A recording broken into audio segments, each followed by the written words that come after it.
네, 안녕하십니까. 엑스메디 닥터 H입니다. 소아 구토. 오늘은 헌팅 시간입니다. 자, 지난번에는 토하는데 장염이라고 이걸로 들어갔죠. 토하는데 장염이라고 아니라 토하는데 장염이라고를 이해시키는 과정이었는데요. 어쨌든 어떤 장애 염증이 있을 때, 염증 때문에 나타나는 운동이 좀 불규칙해지면서 위로 튀어나오기도 하고 아래로 튀어나오기도 하는데 위로 튀어나오는 게 구토하는 그런 거고, 좀 지켜봐야 되지만 얘의 어떤 탈수의 위험성 때문에 너무 심하게 안 먹고 그게 반나절 이상, 한나절까지 지속되면 병원에 와서 수액도 맞고 좀 검사를 해볼 필요도 있다. 이렇게까지 여기까지 이 정도 한번 말씀을 드렸어요. 또 너무 한 두세 번 구토하는 걸로 너무 당하지 말라. 자, 그런데 단순한 그런 장염이 아니라 이게 응급질환 놓치면 안 돼요. 또 토하는 것 자체는 이제 응급적인 거하고 관련이 돼 있어요. 하지만 그거를 이제 어머니들 집에서도 좀 잡아낼 수, 그러니까 어느 정도 의심을 할 수 있단 말이에요. 몇 가지 사인만 놓치지 않으면 열, 두통, 배 아픈 거, 특히 아랫배, 오른쪽 아랫배 아픈 거, 이런 몇 가지만 체크를 해두시면 됩니다. 그게 아니라 단순하게 뭐 잘못 먹고 자꾸 토하고 이런 거는 이 정도로 지켜보면 되고, 놓치지 말아야 될 거 몇 가지를 살펴보도록 할게요. 처음은 뇌수막염이에요. 토하는 거는 우리가 위, 장관계 뭐 이런 식으로 얘기를 하지만, 관련해서 얘기를 했지만 결국은 토하네? 머리 아파? 뒷목이 뻣뻣해? 열나? 아, 뇌 문제 아니야? 뇌수막염 아니야? 이렇게 가는 건데요. 자, 뒷목이 뻑뻑, 두통, 열, 뇌수막염. 이거는 이제 뇌염은 아니라고 했고, 우리 발열 때도 설명했는데, 뇌세포 문제는 아니고 이 막에 어떤 염증이 생겨서, 감염의 염증이 생겨서 빡빡하게 누르는 거, 빵빵해지는 거야. 빵빵해지는 거야. 빵빵해지는 거. 그러니까 머리 아프고 지끈대고 토할 것 같고 열나고 아무튼 이런 증상인데요. 이거는 응급일 수 있어요. 그렇기 때문에 뇌촉수액 검사를 시행을 해야 되고요. 이거 새우등 만들어서 허리에 주사 찔러서 뽑는 거, 그 검사예요. 꼭 하셔야 됩니다. 이런 증상이 있을 때는. 검사 자체가 힘들고 이제 뇌촉수액 검사 이제 검색하거나 그러면은 어렵고 뭐 합병증 막 이런 얘기 나오기 때문에 굉장히 겁을 먹는데요. 이런 증상이 있을 때는 그런 위험성을 감수하고 나서라도 우리가 항상 이것은 제가 계속 강조하고 있죠. 몇 번씩 얘기하는데 그거보다 훨씬 높은 상황이니까 반드시 하셔야 돼요. 필요시 검사를 보고 필요시 항생제를 쓰면서 치료를 해야 되고요. 입원해서 집중 치료를 해야 돼요. 이게 나온다면, 뇌수막염이 맞다면 합병증 위험도 있고 폐혈증으로 진행될 수도 있고, 합병증이란 거는 신경학적인 합병증, 장애가 생긴다던가 그런 거 말씀드리는 거예요. 그렇기 때문에 토하는데 뭐 숙중도 그쪽으로 너무 딱 꽂히는 게 아니라 뇌 문제 아닐까, 이렇게도 볼 수 있다는 거 한 가지 기억해 두시고요. 자, 그 다음은 충수돌기요. 흔히 이제 맹장염이라고 얘기를 하는 건데, 자, 이게 다시 식도, 위, 십이지장 꼬불꼬불꼬불 하다가 대장하고 만나서 항문으로 이렇게 나오는 건데, 만나서 이제 대장의 첫 부분, 요게 맹장이에요. 그런데 우리가 흔히 얘기하는 그런 수술하는 맹장염은, 맹장염 수술 뒤에 뭐 가스가 방귀가 그 맹장염 그게 아니고 여기 나온 요 꼬랑지죠. 꼬랑지 여기에 딱 붙어 있는 거, 소장의 끝부분과 대장이 만나는 그 대장의 첫 부분이 맹장이고, 거기서 나오는 이 꼬랑지, 요거를 충수돌기라고 하는데, 그 충수돌기에 염증이 생긴 거를 우리가 맹장염이라고 이제 잘못 알려진 거죠. 근데 어쨌든 자, 충수돌기요. 이거는 구토하면서 복통, 배 아픈 거, 이거 계속 봐야 돼. 계속 악화라는 거는 좀 괜찮아졌다고 해도 계속 아프고, 배가 계속 아플 때는, 이게 오른쪽 아랫배죠? 내가 이거 앞에 보고 있잖아. 오른쪽이잖아. 이 오른쪽 아랫배가 특히 아픈 거는, 눌렀을 때 아프고 이런 거는 충수돌기염일 수 있다. 알아두시고요. 또 정확히 얘기하면 원래 얘 통증 양상 자체가 명치 부분이 우리하게 아프다가 점점 오른쪽 아랫배로 국소화, 점점 국소화 된다. 이게 특징입니다. 구토가 동반되기도 하고요. 그리고 염증이 열이 나기도 하겠죠. 그러니까 백혈구 수치 높아지고 이런 걸 보는 건데, 얘는 엑스레이에서는 이제 못 본다고 생각하시면 되고요. 피 검사는 다른 걸로도 그게 큰 도움은 안 돼요. 그러니까 CT를 꼭 찍어야 되고 그래야지 확인할 수가 있습니다. 진단이 되게 되면 수술해야 돼요. 왜냐면 얘가 계속 있다 보면 터질 수 있단 말이야. 우리가 어떤 수술을 하거나 조치를 취하는 거는 합병증이 무서워서 하는 거예요. 얘 같은 합병증이 명확하게 터지면 염증이 복막으로 확 뿌려지는 거야. 그러면 복막염, 폐혈증, 쇼크, 우리 발열 시간에 얘기했죠. 그렇기 때문에 한 가지 그것도 짚고 넘어가야 되고, 이거는 장중첩증, 또 소아에서는 특히 이제 어린 6개월에서 5세 이하의 5세 정도의 그런 소아에서는 장중첩증도 놓치면 안 돼요. 얘가 지금 보면 아까 기억나요? 위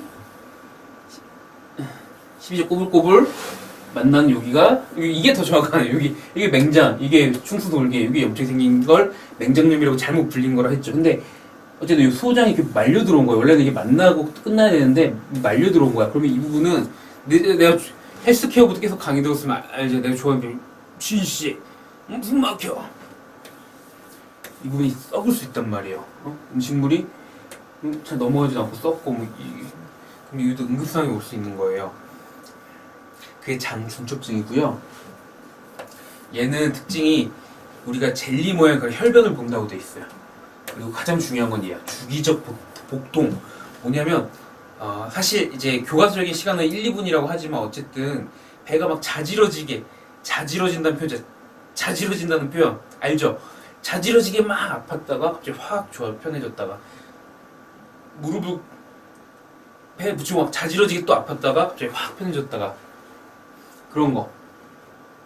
그걸 우리가 주기적 복통이라고 하고요. 얘는 괴사는 썩는다는 얘기예요. 가능성이 있기 때문에 응급상황이에요. 얘는 진단은 초음파로 하고요. 정복수술 압력.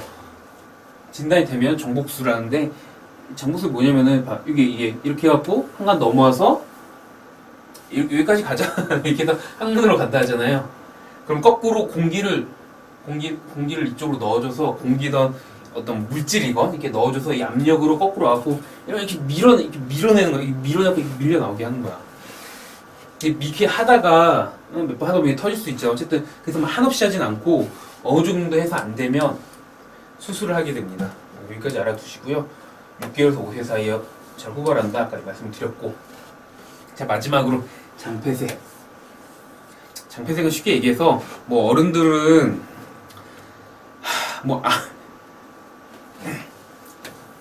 어른들 구멍 있으면 이렇게 암덩어리가 막아서 뭐 안 내려가고 이런 걸 얘기하기도 하는데, 소아는 일반적으로는 이제 어디가 뭐 꼬여 있다거나 이렇게 도너츠처럼 이렇게 메비우스의 띠 뭐 이런 아주 이렇게 꼬여 있다거나 기계적으로 꼬여 있다거나 아니면 그냥 이게 아까 우리가 얘기했잖아요. 우리 플랭 시간에 얘기한 거죠. 계속 운동이 막 이렇게 하다 지친 거야. 우리 하다가 지치는 거 어디서 또 많이 봤어. 어디서 얘기했어요.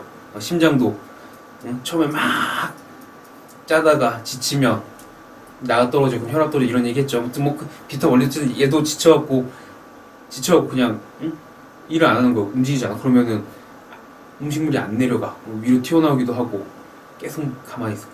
어쨌든 뭔가 움직이지 않고 가만히 있는 거는 또 내가 좋아하는 거야? 막혀. 지금 헬스케어부터 계속 들어오면 알겠지만 그 몇몇 가지 그런 기초 체력으로 이런 거를 하나하나 잡아 나가잖아요. 이런 강의가 훌륭하다는 거.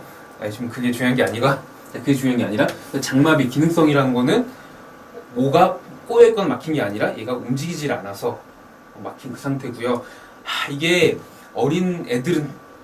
아이들은 이제 어른에 비해서 그 운동이 미숙할 거 아니야. 그러니까 이게 더 잘생깁니다. 무슨 말인지 알았죠? 엑셀로 어느 정도 무슨 사인 뭐 이래갖고 막 확인도 하고 그러는데 어느 정도 확인할 수 있지만 명확한 건 아니에요.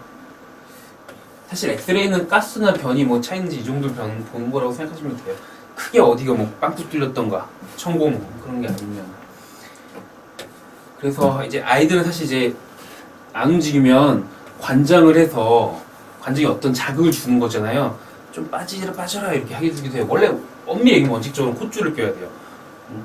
특히 어른들은 코로 콧줄을 껴갖고 글로 가스를 빼주는데 아이들은 현실적으로 콧줄을 넣는 게 불가능하네요. 불가능하단 말이에요. 현실적으로 협조가 안 되기 때문에 이런 걸 하기도 하고 경과 관찰하는데 대부분은 풀립니다. 대부분은 풀리는데 혹시 안 풀릴 수도 있으니까 저희가 응급질환을 하나 넣어놨고요. 배가 아파하면은 항상 조심해야 됩니다. 결국적으로는 토하는데 배까지 아파하면은 조금 조심하자는 거. 그 정도 생각하시고요. 자, 요약 정리하겠습니다. 아이가 심하게 토할 때는 우선은 금식하고 지켜본다. 반나절 이상 지나도 계속 먹는 것을 토하고 소변도 못 보고 심하게 처지면 병원에 내원하도록 하는데 탈수 교정을 위한 것이라고 생각하면 된다. 수액을 맞는다고 했죠. 장운동에 이상이 생긴 이러한 증상을 나타내는 전반적인 상태를 그냥 장염이라 한다고 알고 계시면 뭐 무방하다 이런 거고요. 사실은 이거보다 한 두세 번 토한다고 막 당황할 필요는 없다. 이걸 더 강조하고 싶었던 거예요. 근데 당황해야 될 때가 있다고 했잖아. 그게 뭐야? 응? 구토와 동반되는 증상을 관찰해야 되는데 열, 두통, 뒷목 뻑뻑, 오른쪽 아랫배가 막 아파, 배가 아프고 열나, 주기적 부통, 변에 피가 섞여 이런 것들 응급질환을 시사하는 거는 꼭 알아두자. 복잡하면은 쉽게 얘기해서 토하는데 머리 아프고 열나고 뇌 문제 아니야 엉뚱하게? 배 아프고 이러면은 그거 있잖아 맹장염이니 뭐니 막 이렇게 얘기했던 거 아니야? 이런 식으로 판단하면 되는 거죠. 열나고 그러면 열나면 이거 이상한 거 아니야 이렇게 생각하시라는 거죠. 일반적으로는 노로바이러스 등의 바이러스성 장염에 의해 일시적으로 운동에 교란이 와서 자율신경 얘기도 했죠. 구토와 설사 등을 이거 위 아래 위 했죠. 큰 원인이다. 어른이라면 굶기면 되지만 애들은 현실적으로 불가능하니까 일단 기본적으로 굶기면서 단계적 식이라고 했죠. 물부터 조금씩 주면서 끈기 있게 단계적으로 조금씩 늘려가도 된다. 탈수를 항상 주의해야 된다. 이 단계적 식이라는 거 끈기, 그 끈기라고 해요. 마지막 우리 강조는 끈기로 하겠습니다. 어떤 치료, 제가 소화 강의하면서 계속 얘기하는 거죠. 한 큐에 뭔가 확 이러기보다는 끈질게 지켜보면서 이 추위 양상을 조금 좋아졌다 안 좋았다 하면서도 그 조금씩 이런 그래프 항상 안 좋았다 좋았다 하면서 그 파도 이전에 내려오는 이 그래프 항상 생각하셔서 끈기 있게 리듬을 타라고 이렇게 말씀하셨죠. 말을 했죠. 말씀을 드렸죠. 네, 알겠습니다. 자, 그럼 다음 강의 때 또 뵙도록 하겠습니다. 감사합니다.